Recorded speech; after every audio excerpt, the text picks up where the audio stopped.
about Oldham Lane is, first off, that truth is preached and taught. That's a big thing. That's something we wanted. That's something we wanted for our family. That's the reason why we came here. So that's that. I love how close all the people are here and how everyone's friends. What I love about Oldham Lane is that the Word guides us. I love the fact that the Bible is first and foremost here at this congregation. The relationships that we've had here, couple friendships and other women friendships, just the bonds that we've made with people, it's just been wonderful. So we love Oldham Lane for the community that it has brought to our family. From the first day that we came, we felt like we were a part of the Oldham Lane family. I like the people at Oldham Lane and how involved they are with everybody's lives. Pretty much everybody knows everybody, and that's what I love about it. I love the thing I love most about Oldham Lane is just the fact is I love it staying on scriptural base and really talking the truth. And the messages are great, and the truth, I mean, I love it. Well, what I find so great about Oldham Lane is the people. And I think particularly of the leadership, the elders and the deacons.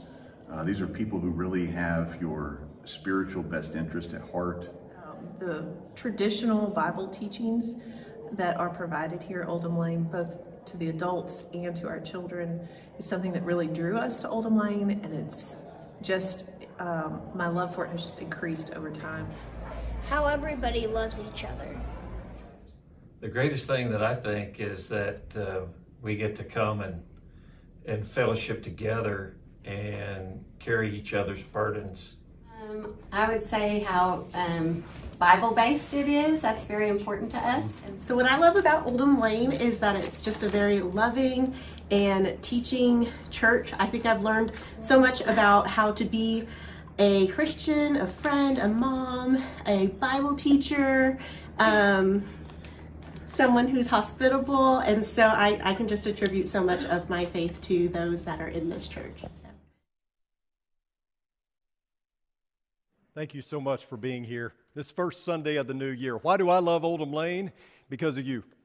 Plain and simple, because of you. You guys make this what it is. Thank you so much for the love that you've shown to me over the last 13 years, and I hope that I've reciprocated that back to you. Those aren't the only people who love Oldham Lane, by the way. Those are just the ones that we had enough time to interview. Thank you so much, Blake and Luke, for putting the video together. Luke put it together and came to me and he said, so I've got it at 5 minutes. I said, that's a little long. I was hoping like two to three. So we had to cut some things, but I appreciate so much all the wonderful comments that we hear about Oldham Lane. And thank you, Brooke Stevens, with this awesome logo that we're going to use throughout the year. She did a great job with that. And thank you for being here this morning as we talk about and springboard into the new year about being all in, being bought into what we're trying to accomplish here, or more importantly, what God is trying to do here at Oldham Lane. In October 1997, I was the 24-year-old head boys basketball coach for the Cord Charlotte Indians. And I was young, I was dumb, probably thought I knew more than I did. The first game was upon us, and I hadn't slept much the night before. Didn't eat much that whole day. To be honest with you, I was just ready to get it over with. I was ready to start and get that first game out of the way and hopefully begin a long career in a winning direction. And so that first night, we had 3 games. Every time we played, there were 3 games. There was either a junior high girls or boys game, then a senior high girls game, and then a high school boys game. This particular night, it was junior high boys, and since I was also the junior high boys coach, I got to get my feet wet and get some of the nerves out of the way with that first game. And so the gym was packed with hundreds of people that were trying to figure out if this new guy really knew what he was doing. And I answered those questions definitively and clearly by my team going out and scoring 2 points in the first half. 2 points, that's it. That's all they scored. Now, what do you say to a team that scores 2 points in a half? I was afraid to say anything. I'd just given the most inspiring pregame speech that I could think of. I had rehearsed it. It was Newt Rockney-esque, and it went out and produced 2 points.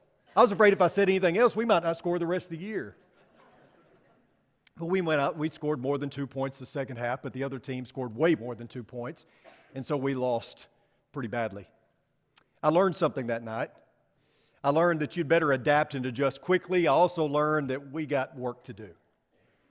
You know, a successful coach is composed of several different types of attributes. They're a master motivator, a brilliant strategist, you know, somebody who is a hard worker. But in order for any of that to work, a coach has to have buy-in.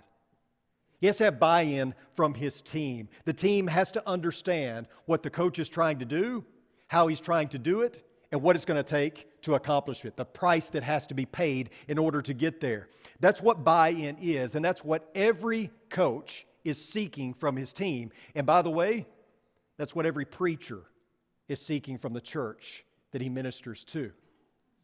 You know, after that first game, I went back to the drawing board. I did some with X's and O's, but mainly what I focused on is getting our team to understand what it means to be a family. And so I had the kids over at the house quite a bit. We did team building activities. We were together a lot because I felt like the closer we were as a team, the more successful we were going to be. And we stressed what family looks like. You know, family picks one another up. Family encourages one another. Family weeps with those who weep and rejoice with those who rejoice, right? And church is the same way. We are a team. We are a collection of individuals united in a common goal. And so we have to understand what family is all about. If we're going to build a winning culture here, then I need buy-in from every single one of you. It starts with me, of course. But when you have buy-in, when the team understands what it takes and what it takes to get there, the price that has to be paid, it's a beautiful thing. It shows up on the court. And certainly, as Christians, it shows up in our daily lives. The decisions you make, the actions you take, how much you dedicate, all of that is dependent on buy-in. So why am I focusing on all this? Well, it's very simple. I want to win. I want to win more than anybody. I want to win more than anything. And heaven is won or lost right here, right now. Look with me at Numbers chapter 32. Beginning in verse 1, this is what it says. Now the sons of Reuben and the sons of Gad had a very large number of livestock. So when they saw the land of Jazer and the land of Gilead, that it was indeed a place suitable for livestock, the sons of Gad and the sons of Reuben came and spoke to Moses, Eleazar the priest, and to the leaders of the congregation, saying, Adaroth, Dibon, Jazer, Nimrah, Heshbon, Elealeh, Sebam, Nebo, and Beon, the land which the Lord conquered before the congregation of Israel, is a land for livestock, and your servants have livestock. And they said, if we have found favor in your sight, let this land be given to your servants as our property. Do not take us across the Jordan. And we talked about this a couple of months ago, and even then when we were preaching on it, I thought this would make a good sermon when we talk about being all in. Because the tribes of Reuben and Gad were not all in. Do you see what's happening here? They wanted to plop down on the other side of the Jordan. And by doing so, they wouldn't be going and fighting with the rest of their brothers. And so this posed a problem, right? Moses wasn't happy with their decision and their request. They stopped short of their destiny. And you know, Israel represents us in many ways. They're a precursor, they're an archetype, they're a shadow of the church. We were delivered from bondage. We have been redeemed. We have been fitted for heaven and sustained by God, and yet many of His children never cross the Jordan. Instead, they settle for less than what God has in store for them. And here I am standing in front of you, imploring you to keep moving forward and not to stop short of your destiny. Some of you here this morning may still be in Egypt, meaning that you have never left the bondage of sin. And if that describes you, I am so glad you're here. I am thankful that you have chosen to be with us. And I pray that you'll keep coming and keep listening and keep wanting to study. Because Egypt is no place to be. You need to get out of that bondage and out of that slavery. However, there are also many of you that perhaps have left Egypt a long time ago, but you never crossed over the Jordan. You've been delivered, but you've never reached your destination. Of course, we know that we won't reach that destination just in one day, right? It's a constant moving toward a direction.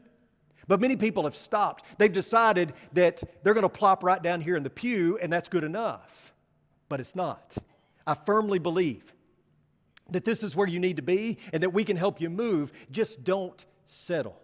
Don't settle for here and now. Listen to what's written in Deuteronomy chapter 6, verse 23. It says, He brought us out of there in order to bring us in, to give us the land which He had sworn to our fathers. God brought His people out of Egypt to bring them towards the promised land. And God brought you out of a land of sin and darkness to bring you to a land of promise and hope. But there's many Christians who haven't been brought in. They've been brought out, but they haven't been brought in. Too many have found contentment on this side of the Jordan. They have accepted a settlement that is far less than their inheritance. The tribes of Reuben and Gad decided that the land east of the Jordan would be a great place to settle because they had a large number of livestock and that would be a good place to graze them. They surveyed the land and they thought, well, this is fine enough for us. And perhaps they rationalized it by saying something like, we're not going to be greedy. You guys can have all that land. We'll just go ahead and choose to stay here. We'll just plop down right here. You can have Canaan. Don't worry about us. Y'all go ahead. And maybe you've done the same thing. Maybe you've rationalized your decision to stop moving. Say something like, well, you should have seen me 20 years ago. I'm way further along now than I've ever been. You should have known me back then. I'm not that person anymore. But is that good enough? And the answer is no, and the reason why is because you were made for more. The tribes of Reuben and Gad had settled, and it disturbed Moses. Notice verses 6 and following. But Moses said to the sons of Gad and the sons of Reuben, should your brothers go to war while you remain here? And why are you discouraging the sons of Israel from crossing over into the land which the Lord has given them? This is what your fathers did when I sent them from Kadesh Barnea to see the land. For when they went up to the valley of Eshcol and saw the land, they discouraged the sons of Israel so that they did not go into the land which the Lord had given them. So the Lord's anger burned on that day, and He swore, saying, none of the men who came up from Egypt, from 20 years old and upward, shall see the land which I swore to Abraham, to Isaac, and to Jacob. For they did not follow me fully, except Caleb the son of Jephunneh the Kenizzite, and Joshua the son of Nun, for they have followed the Lord fully. So the Lord's anger burned against Israel, and He made them wander in the wilderness for 40 years until the entire congregation of those who had done evil in the sight of the Lord came to an end. Now behold, you have risen up in your father's place, born of sinful men, to add still more to the burning anger of the Lord against Israel. For if you turn away from following Him, He will once more leave them in the wilderness, and you will destroy all these people. Moses says, you're telling me that you're going to plop down right here while the rest of your brothers go off and fight? I mean, the only reason this land is available for you to sit is because of your brothers and the fighting that they did. You can't stop now. You're going to discourage the rest of them. And Moses also believed, and we'll talk about this in a minute, he also believed that they would incur the wrath of God because of what happened in the past. Here's why you can't settle. Because God expects you to fight. To say I'm content, to say good enough, is to exempt yourself from the battle. This is bowl season in college football. And if you watch college football, especially this time of year, you hear a lot of talk about players opting out of the bowl game because they're preparing for the NFL draft or whatever. You can't opt out here. That's not an option. We can't be opting out. We can't settle. There is a battle at hand. And when we opt out, we make the battle heavier and hotter for those who did choose to fight. Moses' concern was that if these two tribes opted out, that it would increase the pressure for those who are on the front lines. Back when the West was settled, the major form of transportation was the stagecoach.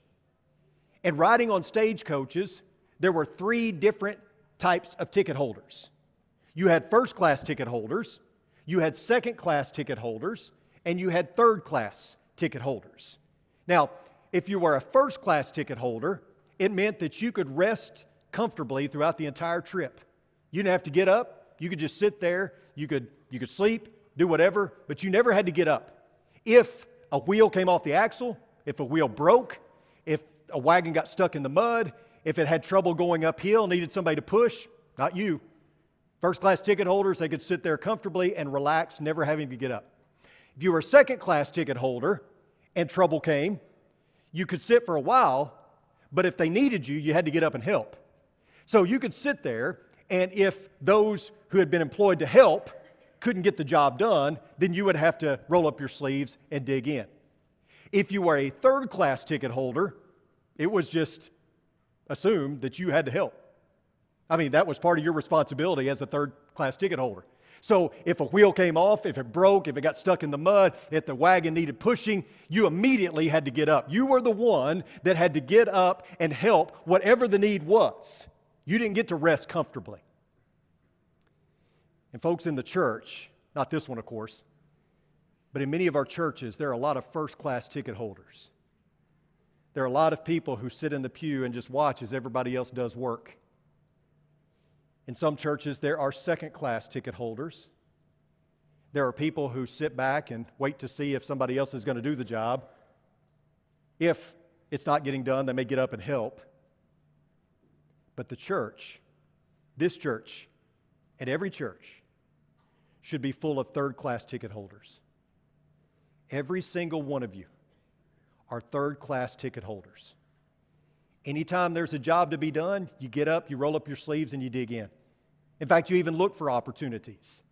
That's what we are to be about. We are all third-class ticket holders in that we're all constantly scanning the landscape, not getting too comfortable, ready to dig in and help whenever necessary because we are called to be servants. We are called to get in, dig in, and work. For the tribes of Reuben and Gad to settle east of the Jordan meant that their brothers would go off and fight without them. And Moses was concerned that their attitude and their actions could be contagious. Verse 7 again. And why are you discouraging the sons of Israel from crossing over into the land which the Lord has given them? You want to know how to stop growing as a Christian? Just hang around people who are stagnant.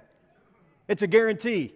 You want to stop growing as a Christian? Just hang around people who are complacent, people who have stopped growing themselves. Moses knew that if the other tribes saw the actions of Reuben and Gad, they might themselves choose to plop down right there as well. They could be influenced. In fact, you can read a little further in Numbers chapter 32 and see that the half-tribe of Manasseh did just that. They decided to sit as well. Reuben and Gad's attitude affected and infected those around them. But here's another reason why Moses was upset. Because Reuben and Gad apparently hadn't learned their lesson. 38 years prior, a reconnaissance mission was done to the land of Ai to see if it was a land truly flowing with milk and honey. And these spies come back and they give a false report because they're scared. All of the ites live there, right? These big, strong people. It was certainly a land that was flowing with milk and honey, but it had some scary people and some fortified cities. And so these spies came back and gave a false report, and they incurred the wrath of God. And Moses was afraid that the same would happen because of the actions of Reuben and Gad. Because you're choosing to stay put instead of striking out, Moses thinks that the result could be the same. He says, haven't you learned your lesson? But the tribes of Reuben and Gad, they try to rationalize. Notice verse 16 and following. Then they approached him and said, we will build sheepfolds for our livestock here, cities for our little ones, but we ourselves will be armed, hurrying ahead of the sons of Israel until we have brought them to their place, while our little ones live in the fortified cities because of the inhabitants of the land. We will not return to our homes until every one of the sons of Israel has gained possession of his inheritance. But we will not have an inheritance with them on the other side of the Jordan and beyond, because our inheritance has come to us on this side of the Jordan toward the east. Notice how they said, but our inheritance. That wasn't your inheritance, but they made it out to be theirs, right? Reuben and Gad weren't idle. They were busy. They were willing to do some things. They served others. They even said, we'll go and do some fighting. We're just going to come back and we're going to settle here east of the Jordan. So they were willing to serve the Lord in some capacity. But you know, service is just fleshly if your heart is not all in for God. You can't override rebellion with good works. Reuben and Gad were not bystanders, but they had compromised and settled for less than their inheritance. And it's so easy to do. You know, when Libby and I first got married and we were poor, a lot of times we'd go out to eat, we would share a meal. It didn't happen that often, I don't guess, but every now and then we'd share a meal. And so the waiter would bring us our food, and I would eat all that I wanted to eat, and then I would give her what was left over. No, that's not actually what happened, but that would be bad, wouldn't it? Because when you share a meal, it's just understood that you're going to split it in half. You're going to eat your part, she's going to eat her part, and that's how it goes, right? But so many times as Christians, we do the opposite. We take all that we can for ourselves, we consume it all, and then we give God what's left over. And the problem is we consume a lot of things. There's a lot of things out there that we like to ingest. And so we do that, we consume all these things, mostly things that don't matter, and then we give God the crumbs, whatever is left over. Discipleship, though, looks totally different. Discipleship isn't about taking half and giving half. It isn't about feeding me first. Discipleship is about denying yourself. It's not about consumption, it's about depletion. Remember these words from Jesus in Luke chapter 14? Now large crowds were going along with him, and he turned and said to them, if anyone comes to me and does not hate his own father and mother and wife and children and brothers and sisters, yes, and even his own life, he cannot be my disciple.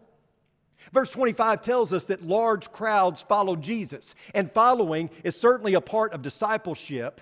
But these weren't disciples, not yet. They were followers. And there's a difference. There's a difference in being around Jesus and being all in with Jesus. There's a difference in being a fan and a follower, a true follower. Remember what disciple means? It means to be just like your teacher. So there's a difference in just following your teacher and trying to imitate him in every way. Jesus tells these prospective disciples, he says, okay, you're following me. Understand what it's going to mean if you want to go all in. He doesn't see the large crowds and say, okay, let's go baptize you all. He doesn't see the large crowds and get excited. He sees the large crowds and he gets skeptical, right? Preachers in my day and age, we see a large crowd, we get excited. Jesus got skeptical. Why are you following me? Do you not know what this entails? And he said, consider the cost. You better consider the cost. If you're going to follow me, understand what you're going to have to give up. You may have to give up your possessions. You may have even to give up your family. Are you willing to do all that? Are you willing to give it all up in a relationship with me? Do you love me more? There's a cost. The offer's free, but there's a cost involved. My friend Brad Taylor has an airplane. And when I go speak out of town on a Wednesday night, he will often offer to fly me. And I've taken advantage of that offer many, many times. So we go to Oklahoma City, we go to Dallas, wherever, and we fly in his little Baron, and I get home at like 9:30 instead of 1 in the morning. I don't have to spend money on my gas. But here's the deal with that offer. If I take him up on that offer, I put my life in his hands. If we crash, I die. Now, is it worth it? I think so. I mean, because he's a good pilot, I don't think he's going to crash. But if he does, my life is over. So the offer is free, and it's a great offer because I get home earlier. I don't have to spend money on gas. But the offer comes at a cost, perhaps. Here's the question I have for you this morning. Which side of the Jordan are you on? Many of you are on the right side of the Red Sea, meaning you left Egypt, you were delivered from bondage, but are you moving toward your inheritance? Maybe you're on the right side of the Red Sea, but which side of the Jordan are you on? Because, folks, it's not enough just to be delivered. The Israelites were delivered from Egypt, but they weren't delivered just to sit. They weren't saved to sit. God had another destination for them. He wasn't just taking them out of Egypt, He was moving them somewhere else. And in the moving process, they had to have a wilderness experience. And many of you know what that's like because you're in one right now. Or you've been through the wilderness before. You know that this life isn't easy, but neither is a life of bondage and slavery. So you've left Egypt, but what side of the Jordan are you on? The Christian life can often seem like a wilderness experience. However, the key to reaching our destination is buying in. We've got to be all in on discipleship. The Israelites weren't, and I don't want to follow their lead. I want us to make sure that we are 100% certain what side of the Jordan we are on, because I guess I'm playing the role of Moses this morning, and I'm standing before you and imploring you not to settle for less than your inheritance. Don't sit, fight. Fight for what God has promised, because I believe too many Christians are settling. And it scares me to death. As your preacher, I'm all in, folks. I want you to know that. I'm all in on this thing. All in. And I want you to be as well. I'm tired of Christianity being a category. I'm tired of church just being a segment of your life. I want this to consume you. I want it to be all about you and your existence, and that it affects everything else that you're involved in life. Too many Christians leave Egypt and they look at baptism like it's fire insurance. Okay, well, I'm not going to hell. I'm good. But there's so much more to do and pursue. God has so much in store for you. Don't be satisfied with where you're at now. Ask, what more can I do? Yeah, we talked about it Wednesday night, but unfortunately, the live streaming, which is a great blessing, can also be a curse, because now it's created a culture of folks that, if it's not convenient to go to church, I can just stay home now. That should never be your plan A, unless you need it. Unless there's extenuating circumstances. Otherwise, be here, be engaged, be involved. Dig deeper into Bible study. Dig deeper daily into Bible study. You say, well, I don't do daily Bible study. Well, start now. Dig in. Don't settle for superficial Christianity. Work, serve, read your Bible, pray, fast. Do whatever you need to do to get more involved and to buy in completely. So that this is not just some little routine that you have, but this defines you. That this says everything about you. Don't wait another day as well. You got to understand the urgency here. You may not have tomorrow. How will you be remembered? Were you moving when you passed away? Were you climbing when you died? Go all in and understand what God is trying to do, how He's trying to do it, and the price that must be paid in order to accomplish it. Let me ask you this. Blake preached last week, and he did a phenomenal job. I got to be here for it, and I'm so glad, because I hardly ever get to hear Blake or Luke or David when they fill in for me. But I got to hear Blake last week. He did a great job. But 2 weeks ago, I preached. Anybody remember what I preached on? Everybody's head goes like this. Go ahead. You can say it. Anybody remember what I preached on 2 weeks ago? Yeah. Well, it was called Blue Christmas, and we talked about the loneliness of the holiday season. You guys are so sweet to me. Every week you come up to me and you say things like, thank you for the lesson. Appreciate the hard work you do. And I need that. I feed off of that. That is fuel for me. So thank you. And understand, I never take that for granted. I have preacher friends that talk about, every week they're dealing with a sore head at their church, or an elder that's a sore head, and they're really finding it difficult, and they ask for advice and all that. And I'm like, I don't know what to tell you. I don't deal with that. I even have some of you tell me, it's got to be tough being a preacher week in and week out. No, I mean, you guys are totally, completely supportive. Maybe not, behind closed doors, but you are to me. And I thank you so much for that. But folks, hear me when I say this. I don't want to be a novelty. I don't want to just be somebody that you come and listen to because you find it interesting or you like the stories that I tell. I want you to take what we've talked about and use it. Apply it. When was the last time you took a lesson that I preached and used it in your daily life? Hopefully, pretty recently. But I'm also not naive enough to think that you guys even remember what I said from week to week. But I hope you do. Not only that you remember it, but you take it and you apply it to your life, because that's what this is about. It's not about information. It's about transformation. I'm not satisfied with you just, being happy with an interesting sermon. You stepped on my toes. Good. Now take it and use it. Apply it to your life. Be all in. We're all limping disciples. We all need hope. We all need instruction. We all need encouragement. We all need help. We all need somebody to get in our kitchen maybe every now and then. But it's worthless if you don't use it. I'm all in on this preaching thing, and I want you to be all in on discipleship. I want you to be all in on growth. I want you to be all in on loving God and loving others, loving this church. I'm not satisfied with big crowds or big contribution numbers. I think that's great. I think it's awesome. But I'm not satisfied with those things. I'm tired of discipleship just being presented as living a good, moral life. You know what I want? I want reckless faith from you guys. I want dangerous discipleship. I want radical growth.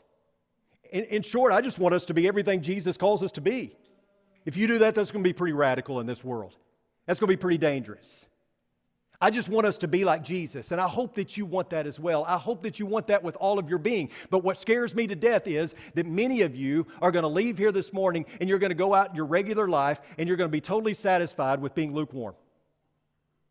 That's what scares me. That's what keeps me up at night, is that many of you, what I said this morning is going to go one ear out the other, and you're going to leave here and you're going to be totally satisfied with just settling. Back in 1519, Spanish conquistador Hernando Cortez decided he was going to go get some of the loot that the Aztecs were hoarding.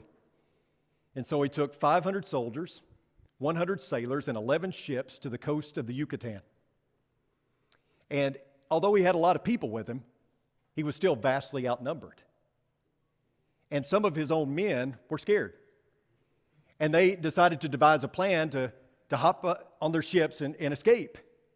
And when Cortez heard about the plan, he punished them severely, and then he called all of his men together and told them that they'd better be all in, that he needed complete buy-in for the mission.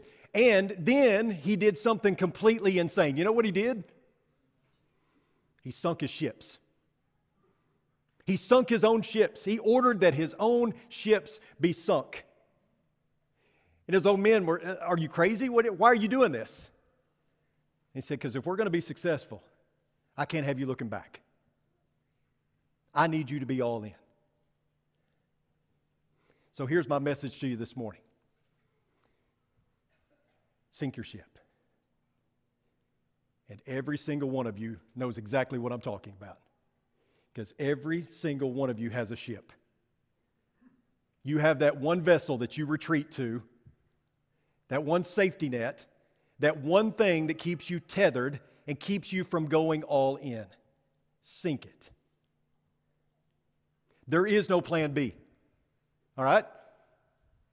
If Jesus can't get us to heaven, we're not going to be there. There is no plan B. There's only a plan A. Sink your ship, me, you, moving forward to the promised land, no looking back, no settling, all in. I'm all in. Are you? Jim's going to lead us in a song. If you're still stuck in Egypt, I hope you'll make a decision today to leave. And let us help you to leave the bondage of sin and slavery of sin. Maybe you've left Egypt, but you've gotten pretty comfortable where you're at. Let us help you with that as well. You need to keep moving forward. May we all die climbing, right? Or maybe you're having a wilderness experience and you need the prayers and support of this church family, and we'd certainly love to do that with you as well. What side of the Jordan are you on? There's no excuse for you to leave here this morning settled, lukewarm. Sink your ship. Come as we stand and as we sing.